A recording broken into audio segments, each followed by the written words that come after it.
Has anybody ever told you about something you'd never heard before, and then suddenly that thing starts to appear everywhere in your day-to-day life? Well, that's what I'm going to be covering today. It's called the Baader-Meinhof phenomenon. To understand the Baader-Meinhof phenomenon, you're going to have to understand a few things that cause it. One of them is selective attention. If you don't already know, selective attention is when you learn something that is new to you, be it a word, thing, or anything else. Your brain unconsciously looks out for that thing in your day-to-day life. Another thing you need to know is confirmation bias.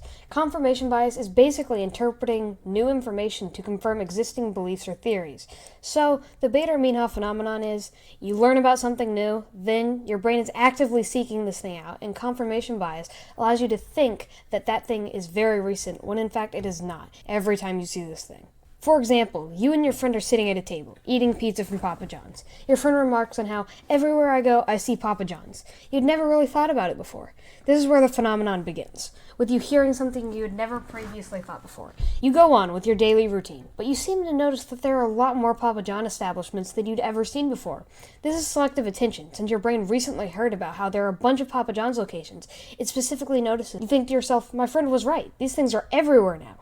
This is confirmation bias kicking in. You are confirming the belief that all of these establishments that you didn't notice before are all here now. You may be wondering, who is Baader-Meinhof? Well, the phenomenon isn't named after a person at all. It's actually the name of an ultra-left-wing German terrorist group. The story goes that someone on a discussion board said he heard about this mostly unknown terrorist group twice within 24 hours. The commenters named the phenomenon the Baader-Meinhof phenomenon, which blew up online. If this was helpful or you want to see more videos like it, like the video and subscribe.